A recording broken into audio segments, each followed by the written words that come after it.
उम्र के सज्जन नाम के एक व्यक्ति ने तथागत से सवाल किया कि हे बुद्ध, जागरूकता के आपके लिए क्या मायने हैं? क्या जागरूक होने मात्र से जीवन के कष्ट, जीवन की पीड़ाएं मिट सकती हैं?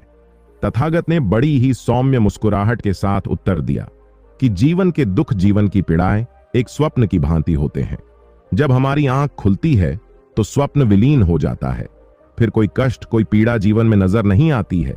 उस व्यक्ति ने पूछा कि हे तथागत, अगर कोई व्यक्ति अपनी शारीरिक अवस्थाओं से परेशान है, बीमार रहता है या फिर उसे कोई और शारीरिक कष्ट है, तो उस पीड़ा को जागरूकता से कैसे दूर किया जा सकता है? क्योंकि शरीर की तकलीफ तो किसी दवा से ही दूर होगी। जागरूक होने से उसकी तकलीफ, उसकी बीमारी दूर थोड़ी हो सकती है। तथागत ने कहा कि अगर हम जागरूक रहेंगे तो बीमारियां हमें होंगी ही नहीं। शारीरिक पीड़ाएं, शारीरिक कष्ट हमें भी होते हैं जब हम जागरूक नहीं होते। तथागत ने वहीं पर एक संतरे के पेड़ की तरफ इशारा करते हुए कहा कि जरा सोचो, अगर इस पेड़ को यह अनुभूति हो जाए कि कोई लकड़हारा मेरे पेड़ से लकड़ियां काटने के लिए आ रहा है, तो क्या यह पेड़ अपनी लकड़ियों को उस लकड़हारे से बचा पाएगा? उस व्यक्ति ने हंसते हुए कहा कि यह कैसे संभव हो सकता है बुद्ध, क्योंकि अगर इस वृक्ष को पता भी चल गया तो भी यह कुछ कर नहीं पाएगा, क्योंकि यह अपनी जगह से हिल भी नहीं सकता।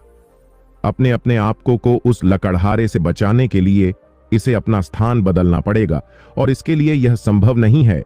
तथागत ने मुस्कुराते हुए कहा कि यही ताकत, यही शक्ति एक इंसान को प्रदान की गई है। मनुष्य के अंदर किसी भी जानवर या पेड़ पौधे से अधिक जागरूकता होती है, और साथ के साथ उसमें इतना सामर्थ्य भी होता है कि वह सही निर्णय और सही फैसले के आधार पर अपने जीवन को बदल सके। हमारे शरीर को बीमारियां अचानक से नहीं लगती हैं, धीरे धीरे क्रमशः हम बीमारियों का शिकार होते हैं। लेकिन अगर शुरुआत में ही जागरूकता अगर होगी तो उस बीमारी का पता चल जाएगा, जिससे कि सही समय पर सही निर्णय लेने से उस बीमारी को दूर भी किया जा सकेगा। लेकिन अगर जागरूकता नहीं होगी तो आप कभी फैसले तक नहीं पहुंच पाओगे। अधेड़ उम्र के उस व्यक्ति ने बड़े ही सशंक भाव से पूछा कि हे बुद्ध, मैं आपकी बातों का मतलब कुछ समझा नहीं। तथागत ने फिर से उस पेड़ की तरह इशारा करते हुए बताना शुरू किया। उन्होंने पूछा कि इस पेड़ को फलने फूलने के लिए क्या क्या करना होगा? व्यक्ति ने कुछ सोचते हुए उत्तर दिया कि हे तथागत, सबसे पहले तो इसकी जड़ों को जमीन में से पानी खींचना होगा, वही इसकी मूलभूत आवश्यकता है। तथागत ने पूछा कि यह बताओ, अगर इसे पानी नहीं मिलेगा तो हमें कैसे पता चलेगा कि इसे पानी नहीं मिल रहा है? उसने कहा कि हे तथागत, यह पेड़ अपने आप सूखने लग जाएगा। तथागत ने कहा कि बस यही तुम्हारा उत्तर है। जब हम कोई भी भोजन करते हैं तो वह हमारे शरीर को कुछ न कुछ ऊर्जा प्रदान करता है। जितना पौष्टिक भोजन होगा उतनी ही जरूरतें हमारे शरीर की पूरी होंगी, जिसका हमें दैनिक दिनचर्या में जागरूक होने पर आभास भी होता रहता है। जब आप पौष्टिक भोजन लेते हो तो आप ऊर्जावान रहते हो, आपका चेहरा खिला खिला रहता है। किसी भी शारीरिक मेहनत वाले काम में आप जल्दी थकते नहीं हो। लेकिन विपरीत इसके, अगर आप पौष्टिक भोजन नहीं ले पा रहे हो, आपके शरीर की जरूरतें पूरी नहीं हो पा रही हैं, तो आप जल्दी थकने लगेंगे। आपका चेहरा मुरझाया हुआ रहेगा, आपको थकान सी महसूस रहेगी और आलस्य आपके शरीर में भरा रहेगा। लेकिन यह सभी बदलाव आप तभी महसूस कर पाओगे जब आप जागरूक रहेंगे। जब तक आप जागरूक नहीं रहेंगे तब तक आपको पता ही नहीं चलेगा कि आपको जल्दी थकान हो रही है या आपके अंदर आलस्य है। इसको देखने के लिए, इसको अनुभव करने के लिए, इसको महसूस करने के लिए भी तो होश चाहिए, और वही होश जागरूकता होती है। जब तुम कभी बासी भोजन करते हो तो तुम्हें महसूस होता होगा कि शरीर में अपने आप आलस्य भरने लगता है। कुछ देर कुछ भी करने का मन नहीं करता, अपने बिस्तर पर लेट जाते हैं। इससे हमें यह पता चलता है कि बासी भोजन करने से हमारे शरीर को फायदा नहीं, नुकसान पहुंचता है। तो अगली बार जागरूक होने की वजह से हम बासी खाना नहीं खाएंगे। तो जो बीमारियां वह बासी भोजन करने से हो सकती थीं, वह बीमारियां अब हमारे शरीर में होंगी ही नहीं। यही मेरा कहने का तात्पर्य था। अगर आप जागरूक हैं तो आपके शरीर में बीमारियां होंगी ही नहीं, तो उन्हें ठीक करने का सवाल तो उठता ही नहीं है। उस व्यक्ति ने पूछा कि हे तथागत, मैंने अपने जीवन में बहुत से लोग ऐसे देखे हैं जो अच्छा भोजन करते हैं अच्छा जीवन जीते हैं, लेकिन बावजूद इसके वह बीमार रहते हैं। तकलीफों में, पीड़ाओं में उनका पूरा जीवन निकल जाता है। और आप यूं भी समझ सकते हैं कि एक उम्र के बाद आदमी को अपने आप बीमारियां होने लगती हैं। तथागत ने कहा कि यह सत्य है, यह सच है कि मनुष्य को एक निर्धारित समय इस धरती पर जीने के लिए मिला है। एक समय के बाद उसके शरीर में बीमारियां भी होंगी और मौत उसे अपने शिकंजे में भी कस लेगी। बुढ़ापे में भी वही लोग ज्यादा परेशान रहते हैं जिन्होंने अपनी युवावस्था में अपनी दिनचर्या का पालन अच्छे से नहीं किया। लेकिन समस्या यह नहीं है कि बूढ़ा में बीमारियां हो रही हैं। इसके विपरीत पहले हमें यह सोचना चाहिए कि जो लोग युवावस्था में हैं वह क्यों बीमारियों का शिकार हो रहे हैं। देखिए, सबसे पहले स्थूल जो हमें दिखाई पड़ रहा है उसके प्रति जागरूकता हमारे मन में बढ़ती है। हमारा मस्तिष्क उस जागरूकता को उपलब्ध कर पाता है कि जो हमें दिखाई पड़ रहा है उसके बारे में हम गहराई से चिंतन कर पाते हैं, उसके बारे में सोच पाते हैं। इसीलिए हमारा शरीर सबसे ज्यादा स्थूल है जो हमें दिखाई पड़ता है, जो हमारे सामने है, और उसी के प्रति सबसे पहले जागरूक होना चाहिए। व्यक्ति सबसे पहले जागरूक हो सकता है और उसी के बाद अपनी गहरी चेतना के अंदर प्रवेश कर सकता है। लेकिन जो व्यक्ति अपने शरीर के प्रति जागरूक हुए बिना अपनी चेतना को जागृत करना चाहता है तो यह लगभग असंभव सा प्रतीत होता है। अब तुम कुछ तरीके समझो जिससे कि तुम अपने शरीर के प्रति जागृत रहकर अपने शरीर से बीमारियों को दूर रख सकते हो। सबसे पहला तरीका है कि जो भी तुम शारीरिक रूप से कर रहे हो उसके प्रति जागृत हो जाओ। चाहे तुम चल ही क्यों ना रहे हो तो अपना पूरा ध्यान, अपनी पूरी जागरूकता अपने चलने पर केंद्रित कर दो। धीरे धीरे तुम पाओगे कि तुम्हारी जागरूकता तुम्हारे विचारों से निकलकर अब शरीर पर विद्यमान होने लगी है। पहले तुम्हारा मस्तिष्क अपने विचारों में डूबा रहता था, उसका कभी चलने पर ध्यान नहीं रहता था, उसका कभी खाना खाने पर ध्यान केंद्रित नहीं रहता था, लेकिन किसी और काम को करने में उसका ध्यान भटक जाता था, उसको विचार अपने साथ बहा ले जाते थे। लेकिन धीरे धीरे जब तुम समझे कि हमें अपने शरीर के प्रति जागरूक होना है तो तुमने अपने शरीर की गतिविधियों को देखना शुरू किया और इस स्थूल शरीर से होते होते तुम्हें उस सूक्ष्म शरीर में प्रवेश करना है जहां से महाचेतना का द्वार खुलता है और अपने सूक्ष्म शरीर तक हम अपनी सांसों के माध्यम से पहुंच सकते हैं। इसीलिए धीरे धीरे शारीरिक अवस्था से निकलकर अपनी सांसों की तरफ जागरूकता को बढ़ाने का प्रयास करें। जैसे जैसे आप अपनी सांसों के प्रति जागृत होते जाएंगे वैसे वैसे आपको पता चलता जाएगा कि आपकी सांसें किस प्रकार चलती हैं। छाती से सांस लेते हैं या पेट से सांस लेते हैं, बाएं नाक से सांस लेते हैं या दाएं नाक से सांस लेते हैं। जब सांस लेते हैं तो वह नाक के कौन से कोने से टकराकर निकलती है, कौन से कोने से टकराकर अंदर प्रवेश करती है। देखो, यह अचानक से नहीं होता है। धीरे धीरे अभ्यास के साथ आप अपने विचारों से अपनी जागरूकता को हटाकर पहले अपने शरीर पर और फिर अपनी सांसों पे ला सकते हैं। अब जैसे जैसे आपकी जागरूकता गहन होती जाएगी वैसे वैसे आपको अपनी शारीरिक आवश्यकताओं का पता चलता जाएगा। अब तक जब तुम भोजन करते थे तो तुम्हें पता ही नहीं होता था कि कितना भोजन तुम्हें करना है, क्योंकि तुम्हें पता ही नहीं है कि कितनी भूख तुम्हें लगी है। लेकिन जब तुम जागरूक होने लगे तो तुम्हें ठीक ठीक पता चल रहा है कि कितना भोजन मुझे करना है। तथागत ने आगे कहा कि यह भी सत्य है कि अगर शरीर में बीमारी पनप रही है तो बीमारी बड़ी होने से पहले ही उसका पता चल जाएगा, जिससे कि सही समय पर उसका इलाज भी कराया जा सकता है। लेकिन जब आप जागरूक नहीं होते तो बीमारी बहुत बड़ी बन जाती है जिसका इलाज संभव नहीं हो पाता है। उस व्यक्ति ने पूछा कि हे तथागत, आपने जो कुछ बताया वो मुझे समझ में तो आ रहा है, लेकिन मेरा एक सवाल है। जो लोग कभी जागृत नहीं रहे, जो बीमारियों से ग्रस्त हो चुके हैं, उनको फिर से स्वस्थ जीवन की तरफ लौटाने के लिए हमें क्या करना चाहिए? तथागत ने कहा कि देखो, यह समझो कि बहुत बार किसी इंसान पर कोई दवा, कोई इलाज काम भी नहीं करता है। आप किसी व्यक्ति को अच्छे से अच्छा इलाज प्रदान करवा दो, लेकिन वह ठीक नहीं होता है। क्यों? क्योंकि उसके खुद के मन के अंदर वह बीमारी बसी होती है।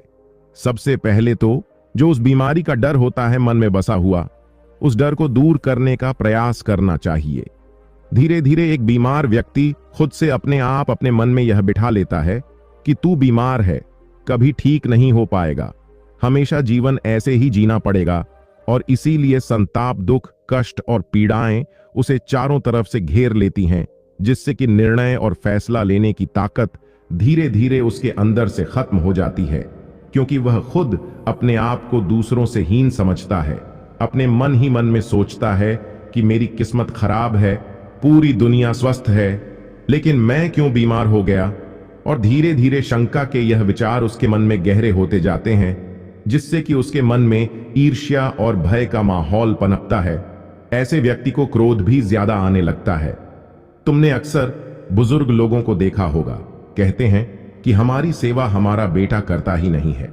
अक्सर उनके मन में अपने बच्चों के प्रति शिकायत का भाव उत्पन्न होने लगता है। तो सबसे पहले ध्यान की कुछ प्रक्रियाओं से उनके मन में बैठा हुआ डर दूर किया जाना चाहिए। उसके लिए सांसों के ध्यान के जरिए जागरूक होकर उन्हें यह एहसास कराना पड़ेगा कि शरीर से ऊपर चेतना होती है, चेतना से ऊपर शरीर नहीं होता है। अगर शरीर मिट भी जाता है तो भी चेतना जीवंत रहती है। और जब उन्हें इस बात का एहसास होने लगेगा तो अपने आप उनके मन में बैठा हुआ डर दूर होने लगेगा। माइंडसेट बदलना चाहते हैं? क्या आप भी दुनिया को बेहतर नजरिए से देखना चाहते हैं? क्या आप हमेशा तनाव, चिंता और गुस्सा महसूस करते हैं और इन सब से छुटकारा पाना चाहते हैं? अगर इनमें से किसी भी प्रश्न का उत्तर हाँ है, तो आज की वीडियो आपके लिए बहुत ही महत्वपूर्ण साबित होने वाली है। अंत तक ध्यान से सुनिए। एक बार एक गुरु अपने शिष्यों को विचारों की शक्ति के ऊपर प्रवचन दे रहे थे। गुरु कह रहे थे कि अपने दुख के जड़ तक पहुंचे बिना उसे खत्म कर पाना असंभव है, और इसके लिए सबसे पहले तो आपको अपनी सोच, चिंता और आत्मसंदेह को काबू में करना होगा। ध्यान रहे, आपकी सोच आपकी कल्पना से भी ज्यादा शक्तिशाली होती है, और आपका मन आपकी असल खुशी का सबसे बड़ा दुश्मन होता है। ऐसे में जरूरत है आपको अपने सोच और विचारों को बदलने की। गुरु यह सब बोल ही रहे थे कि तभी एक शिष्य खड़ा हुआ और उसने गुरु से कहा, गुरुदेव, अगर दुख दर्द महसूस करने से बचने का तरीका है तो फिर दुनिया में इतने सारे लोग दुखी क्यों हैं? गुरु ने कहा, इसका कारण है दुखी रहने वाले लोगों का मन। जी हां, इस संसार के हर इंसान के दुख का कारण उसका मन है, और जिसकी मानसिकता सही नहीं होती वह बाकी लोगों की तुलना में ज्यादा दुखी और चिंतित रहते हैं। अब यह आप पर निर्भर करता है कि आप अपने मन को अपना दोस्त बनाना चाहते हैं या फिर अपना दुश्मन। आप किस तरह किसी परिस्थिति का सामना करते हैं, यह सब आपकी आदत और मानसिकता पर निर्भर करता है। इस दुनिया के हर सवाल का जवाब आपके ही अंदर छुपा है। इसे आपको अपने आसपास के लोगों में ढूंढने की जरूरत नहीं है। दुख दो तरह के होते हैं, शारीरिक और भावनात्मक। शारीरिक समस्याओं से पूरी तरह से बच पाना तो असंभव है, क्योंकि किस समय आपके साथ क्या होने वाला है इसे आप नियंत्रित नहीं कर सकते हैं। लेकिन भावनात्मक दुखों से बचा जा सकता है, जो पूरे तरीके से इस बात पर निर्भर करता है कि आप अपने भावनात्मक दुखों की तरफ कैसी प्रतिक्रिया देते हैं। आप या तो उस दुख को हद से ज्यादा महसूस करेंगे या फिर उसके पार चले जाएंगे। चुनाव आपका है। संक्षिप्त में कहें तो आपके भावनात्मक दुख का कारण किसी घटना के प्रति आपकी प्रतिक्रिया पर निर्भर करता है। आपके भावनात्मक दुखों की शुरुआत तब होती है जब आप एक नकारात्मक स्थिति को अपने दिमाग में लंबे समय तक बैठा के रखते हैं। यानी वास्तविक दुनिया में वह परेशानी उतनी बड़ी नहीं होती है जितना बड़ा आप उसे ज्यादा सोचकर बना देते हैं। हर इंसान के जीवन में हर दिन बहुत सी बुरी चीजें घटित होती हैं, जिनका कुछ लोगों पर बहुत थोड़ा असर होता है, जबकि कुछ लोग बहुत उदास और तनावग्रस्त हो जाते हैं। यहाँ पर एक बात जान लीजिए कि हर घटना के बाद अच्छा महसूस करने और दुखी होने के बीच का फर्क इस बात पर निर्भर करता है कि आप उस परिस्थिति को कैसे संभालते हैं। अगर आपने जान लिया कि मन कैसे काम करता है, तो आप यह भी जान जाएंगे कि आप खुशी पाने के लिए इसका इस्तेमाल कैसे कर सकते हैं, और इस तरह आप अपने भावनात्मक दुखों से हमेशा हमेशा के लिए छुटकारा पा सकते हैं। शिष्यों ने गुरु से अगला प्रश्न किया, गुरुदेव, इंसान के दुख का असल कारण क्या है? गुरु ने उत्तर देते हुए कहा, हमारे विचार बहुत शक्तिशाली होते हैं, इतने कि वह हमारी किसी भी सोच को वास्तविकता में बदल सकते हैं। दुनिया में ज्यादातर लोग खुद को और अपनी किस्मत को कोसते हैं कि आखिर वो इतने गरीब, बीमार और दुखी क्यों हैं, जबकि वह यह भूल जाते हैं कि वो आज जैसे भी हैं उनके खुद के बीते हुए कल के विचारों की वजह से हैं। पहले तो यह जानना जरूरी है कि नकारात्मक विचार वाले लोग होते कैसे हैं। असल में उनका जीवन निरर्थक होता है। वो हमेशा गुस्सा, डर, चिंता और अविश्वास में जीते हैं, जिसकी वजह से वो अक्सर अजीबोगरीब स्थिति में फंसकर गलत फैसले ले लेते हैं। इसके विपरीत सकारात्मक विचार वाले लोग खुशी, प्रेम, समृद्धि, सुख और सफलता को अपनी ओर आकर्षित करते हैं। उन्हें देखकर ऐसा लगता है जैसे सब कुछ उनके नियंत्रण में है। हाँ, निश्चित रूप से उनके जीवन में भी उतार चढ़ाव आते हैं, लेकिन वो फिर भी हर मिलने वाली चीज के प्रति शुक्रगुजार रहते हैं। अब जैसे दो लोगों की परिस्थितियां एक जैसी होते हुए भी वो अलग अलग महसूस करते हैं। जैसे एक व्यक्ति इस बात के लिए शुक्रगुजार हो सकता है कि उसके पास रहने के लिए एक घर है, वहीं दूसरा इस बात को लेकर दुखी हो सकता है कि उसका घर उतना बड़ा नहीं है जितना वो चाहता था। मतलब साफ है कि हमारी खुशी और दुख सीधे तौर पर हमारी सोच और नजरिया पर निर्भर करता है। हकीकत और उसके प्रति हमारा नजरिया दो अलग अलग चीजें होती हैं। बाहरी हकीकत सबके लिए एक होती है, जबकि इसके बारे में अलग अलग इंसान का नजरिया अलग अलग हो सकता है। चलो इसे एक उदाहरण से समझते हैं। एक नौजवान भिक्षु को ध्यान करते समय एकाग्रचित्त होने में परेशानी होती थी। हर बार ध्यान करते समय किसी न किसी कारण से उसका ध्यान भटक जाता था और वह काफी क्रोधित और निराश हो जाता था। शांति की तलाश में उसने एक दिन एक झील के बीचों बीच नाव में बैठकर ध्यान करने का निश्चय किया। पहले 2 दिन तो भिक्षु को बहुत सुकून मिला। ध्यान करते समय उसका मन बिल्कुल शांत और एकाग्र था। लेकिन तीसरे दिन उसकी शांति तब भंग हो गई जब ध्यान करते समय एक दूसरी नाव उसकी नाव से आकर टकरा गई। उसने गुस्से से अपनी आंखें खोली, लेकिन सामने उसका गुस्सा देखने के लिए कोई था ही नहीं, क्योंकि दूसरी नाव तो खाली थी, जो हवा के वेग और लहरों के कारण भिक्षु की नाव से आकर टकरा गई थी। अब वह शर्मिंदा हो गया और उसका क्रोध भी शांत हो गया, क्योंकि उस जगह पर उसका गुस्सा देखने वाला ही कोई नहीं था। तब उसे समझ आया कि उसका ध्यान आसपास की घटनाओं के कारण नहीं, बल्कि उन घटनाओं के प्रति उसकी प्रतिक्रिया के कारण भटक रहा था। उसके हद से ज्यादा सोचने की वजह से भटक रहा था। आपके साथ जो कुछ भी घटित होता है वह कभी आपके दुख का असल कारण नहीं बनता, बल्कि आप उस घटना के बारे में कैसा सोचते हैं, कैसी प्रतिक्रिया देते हैं, वो आपके सुख और दुख को तय करता है। हमारी सोच हमारी भावनाओं को नियंत्रित करती है। अगर हम नकारात्मक सोचेंगे तो हमें बुरा लगेगा, और अगर हम सकारात्मक सोचेंगे तो हमें अच्छा महसूस होगा। आप अपने दुख, दर्द या तकलीफ का दोष अपने आसपास की घटनाओं और लोगों को नहीं दे सकते हैं। बस यही जीवन के उतार चढ़ाव और सुख दुख का सार है। अपने जीवन को मुश्किल बनाने वाले आप खुद ही हैं। क्या आपने कभी सोचा है कि बुरे और नकारात्मक विचारों के बिना आपका जीवन कैसा होता? मैं बताता हूं, बुरे विचारों के बिना आप ज्यादा अच्छा और सुकून भरा जीवन जीते। चिंता और दुख आपसे दूर हो जाते और आप हमेशा प्रसन्न रहते। ध्यान रहे, कोई भी घटना या परिस्थिति आपको दुख नहीं पहुंचा सकती। बस आपकी सोच ही आपके दुख का असल कारण होती है। शिष्यों ने गुरु से अगला प्रश्न किया। एक शिष्य ने पूछा, गुरुदेव, हम ज्यादा खुश और आजाद कैसे महसूस कर सकते हैं? गुरु ने कहा, हमारे दिमाग में एक दिन में लगभग 60,000 विचार आते हैं, जिनमें से लगभग 6,000 विचार तो अपने आसपास के लोगों को प्रतिक्रिया देने की वजह से आते हैं, और इन 6,000 में से भी लगभग 90% विचार नकारात्मक होते हैं। ऐसा इसलिए नहीं होता क्योंकि हमें नकारात्मक सोचने में मजा आता है, बल्कि ऐसा इसलिए होता है क्योंकि यह विचार हमें जिंदा रहने में मदद करते हैं। हजारों लाखों सालों तक इंसान गुफाओं और जंगलों में रहा है, ऐसी स्थिति में रहा है जहां उसके लिए कहीं से भी खतरा आ सकता था। कोई भी अनजान घटना या छोटी सी भी गलती उसकी जान ले सकती थी। इसीलिए समय के साथ इंसान के अवचेतन मन ने एक आदत विकसित कर ली, जिसे नकारात्मक पूर्वाग्रह कहा जाता है। इस आदत के अनुसार इंसान का दिमाग किसी भी चीज या घटना का नकारात्मक पक्ष सबसे पहले देखता है, ताकि वह खुद को आने वाले खतरे से बचा सके। हजारों सालों से यह नकारात्मक पूर्वाग्रह इंसानों के जिंदा रहने और फलने फूलने में मददगार भी साबित होता रहा है। इसीलिए हमारे अंदर करो या मरो वाला स्वभाव सक्रिय रहता है।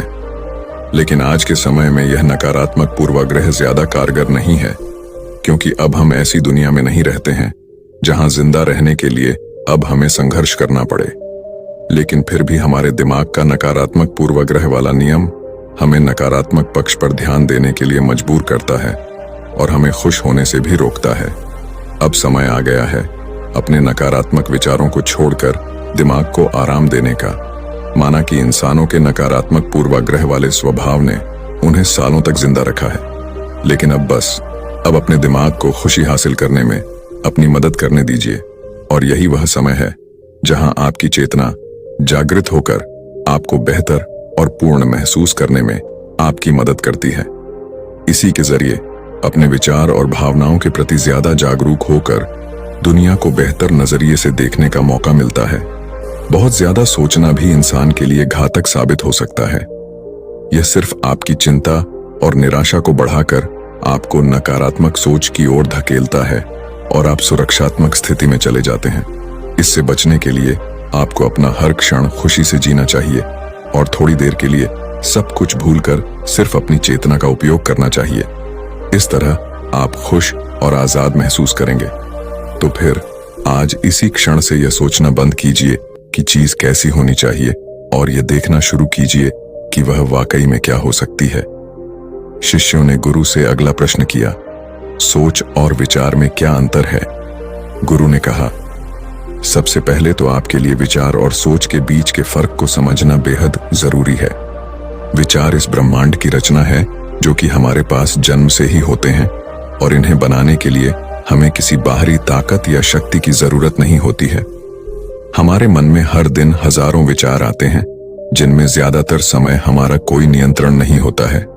और दूसरी चीज है हमारी सोच, जिसका मतलब है अपने विचारों के साथ सक्रियता से जुड़ जाना।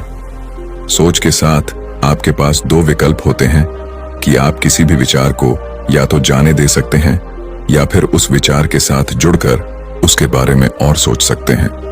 विचार के काम करने का तरीका यह है कि यह किसी भी पल बिना किसी शक्ति और कोशिश के हमारे मन में आ जाते हैं।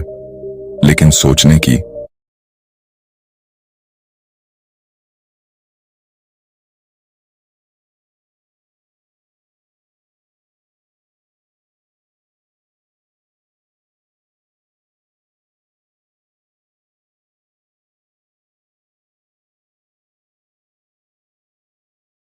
जब हम अपने विचार के साथ जुड़ जाते हैं, विचार आना कोई समस्या की बात नहीं है, यह तो प्राकृतिक है।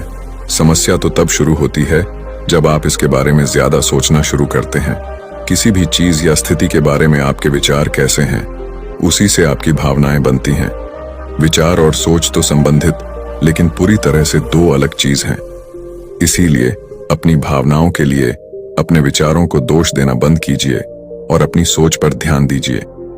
यह मान लीजिए कि आप अपने विचारों को तो नहीं रोक सकते हैं, लेकिन अपने सोच को जरूर बदल सकते हैं। अच्छे विचारों के बारे में सोचिए और याद रखिए कि आप किसी ऐसी चीज को लेकर दुखी नहीं हो सकते हैं जिसके बारे में आप सोचते नहीं हैं। शिष्यों का गुरु से अगला प्रश्न हमारी सोच हमारी भावनाओं पर कैसे असर डालती है और इसे रोकने के लिए हम क्या कर सकते हैं।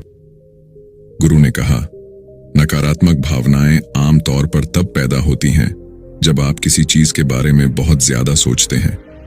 हाँ, कभी कभी यह आपकी सुरक्षा के लिए भी हो सकता है, जैसे रात में बाहर जाते समय डर महसूस होना, लेकिन ज्यादातर समय यह आपको तनाव और चिंतित ही महसूस करवाते हैं। जब आप किसी बुरी चीज या बुरी घटना के बारे में सोचते हैं, सिर्फ तभी आपको बुरा लगता है।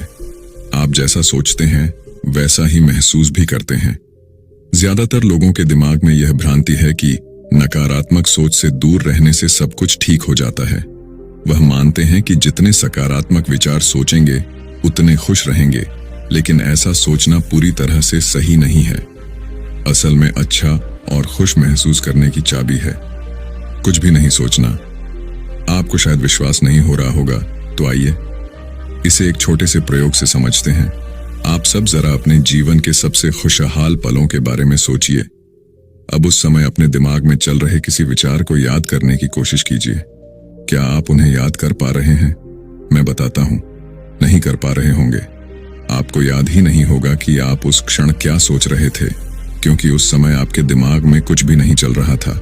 आप बिल्कुल भी नहीं सोच रहे थे, आप बस उस पल को जी भर के जी रहे थे।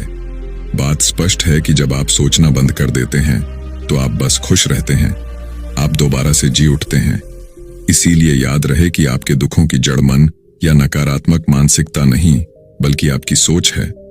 आज अभी इसी क्षण से किसी चीज या परिस्थिति को अपने अनुसार बदलने की तनावग्रस्त प्रक्रिया से अपने दिमाग को आजाद कीजिए और जो जैसा है उसे वैसा ही स्वीकार कीजिए। एक मंत्र जान लीजिए, आप जितना कम सोचेंगे उतना ज्यादा खुश रहेंगे। शिष्यों ने गुरु से अगला प्रश्न किया, ज्यादा सोचना कैसे बंद करें? गुरु ने कहा, ज्यादातर लोगों को यह लगता है कि सोचना बंद करने के लिए उन्हें अपने विचारों को आने से पूरी तरह रोकना होगा, लेकिन यह नामुमकिन है। विचारों को रोकना अपने आप को सांस लेने से रोकने के जैसा है। आप यह बिल्कुल भी नहीं कर सकते हैं। आपको सिर्फ खुद को सोचने से रोकना होगा, विचारों को आने से नहीं।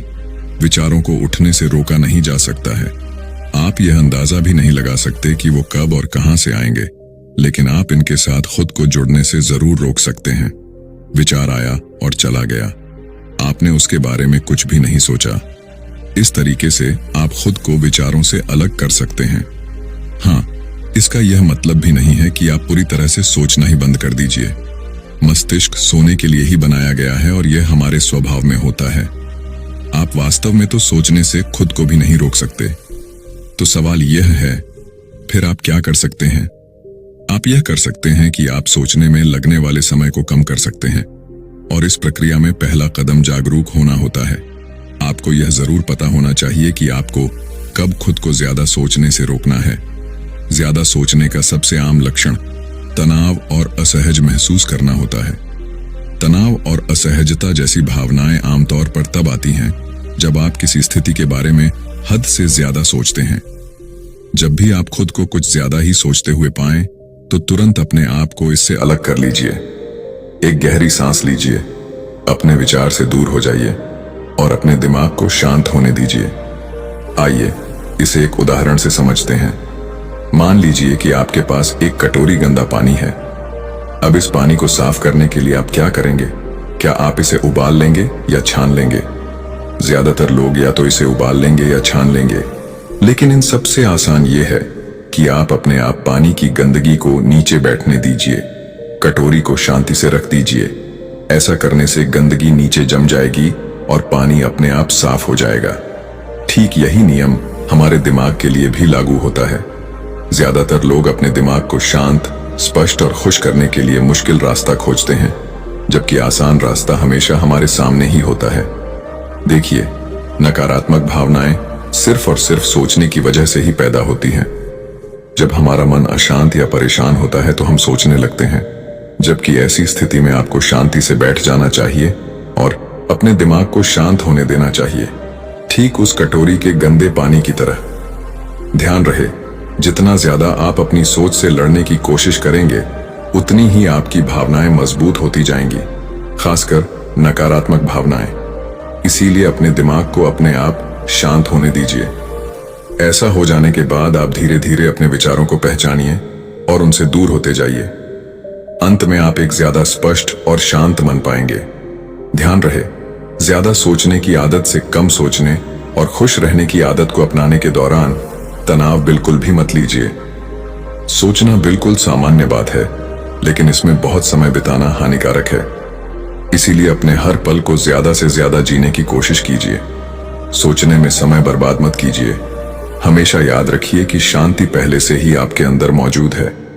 आपको बस सोचना बंद करके इसे महसूस करने की जरूरत है, और यकीन मानिए, एक शांत मन आपको शांत और सफल जीवन की ओर ले जाए।